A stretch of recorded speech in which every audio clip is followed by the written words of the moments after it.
पागल गुरुजी, कुछ दिनों में श्राद्ध बोलते हैं, पितृपक्ष बोलते हैं, आने वाले हैं और कई लोगों पे पितृदोष लगे हुए होते हैं। कुछ लोगों को अपने माँ बाप की मुक्ति मिलना चाहिए, उनकी आत्मा को शांति मिले।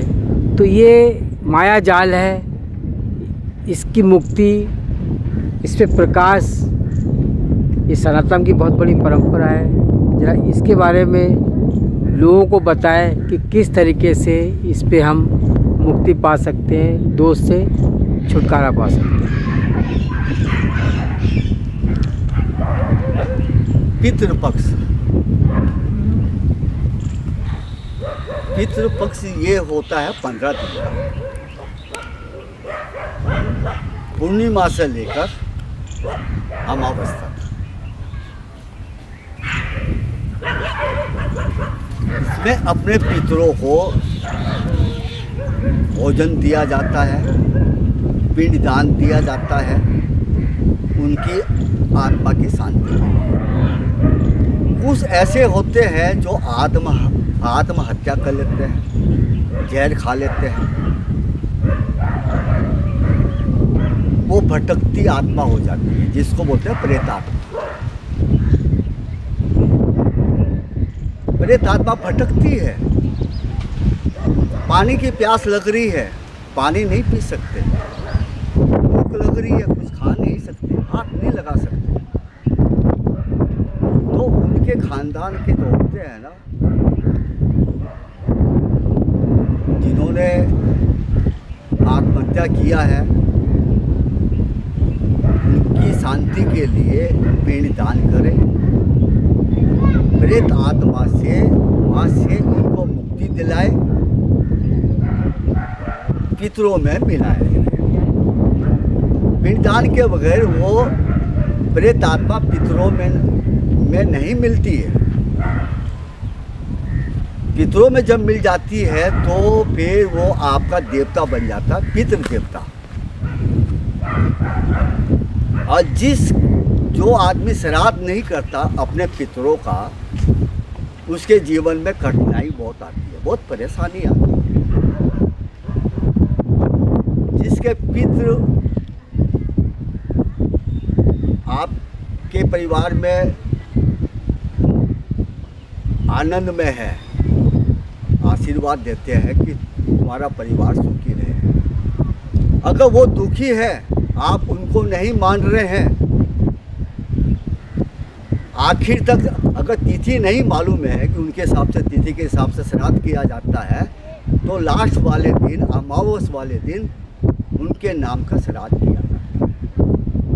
अगर नहीं करेंगे तो फिर वो इंतज़ार करते हैं, दुष्ट तूने हमको पानी तक नहीं दिया। फिर वो तो तुम्हारे से नाराज होके वहाँ से चले जाते हैं। उनकी नाराज़गी तुम्हारी परेशानी है। इसलिए शास्त्रों में लिखा हुआ है, पितरों को शांति के लिए उनको पिंडदान करें, गाय को, कुत्ते को, कौवे को रोजाना खिलाए। अगर पूरी नहीं बना सकते, पराठा बनाइए, थोड़ी सी शक्कर, यानी कौवे को दीजिए आप, या एक पराठा कुत्ते को दीजिए, गाय को दीजिए। अगर आप नहीं कर सकते, लेकिन लास्ट वाले दिन आप अमावस के दिन एक ब्राह्मण को जिम्मा दीजिए, दक्षिणा दे दीजिए, हाथ जोड़ लीजिए, आशीर्वाद दे लीजिए आप। पितृ के श्राप से आप बचे रहेंगे। अगर पितृ को आप नहीं मानेंगे तो पितृदोष आपको इतना परेशान कर देगा, आप कितना भी पैसे वाले बन जाएंगे, खरपति बनने में टाइम नहीं लगता। जिसके पितृ आपसे खुश है, आपका कोई बाल बाका नहीं कर सकता। पितृ सूक्ष्म रूप से आपकी रक्षा भी करते हैं, मदद भी करते हैं। और एक और मैं आपको बहुत गहरी बात बताता हूँ। पितृपक्ष में जिसका श्राद्ध हो, ब्राह्मण को तो भोजन कराया ही जाता है। एक गहरी बात बताता हूँ मैं आपको। अगर कोई वाम मार्गी मिल जाए आपको, वाम मार्गी की कोई जाति नहीं होती है। ये नहीं है कि ब्राह्मण ही हो, नहीं, वाम मार्गी की कोई जाति नहीं होती है। एक शूद्र भी वाम मार्गी हो सकता है, शूद्र भी हो सकता है। अगर आपको पता है ये वाम मार्गी है, काली माँ की साधना करता है, विधि विधान से करता है,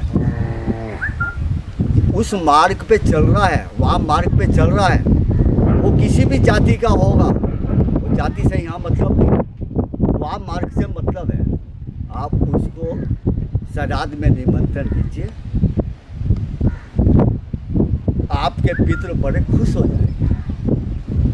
हो जाएंगे। वो ये सोचेंगे मेरे परिवार में एक ऐसा तो बालक हुआ जो वाम मार्गी के द्वारा मुझे भोजन प्राप्त हुआ।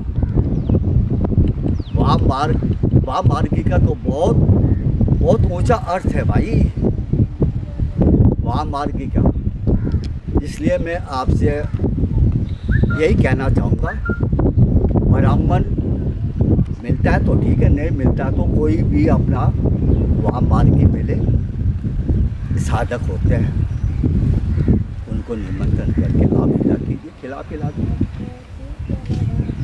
फिर देखिए जीवन में कैसे बदलाव नहीं आते हैं। क्या हो कितना जानी बाबा।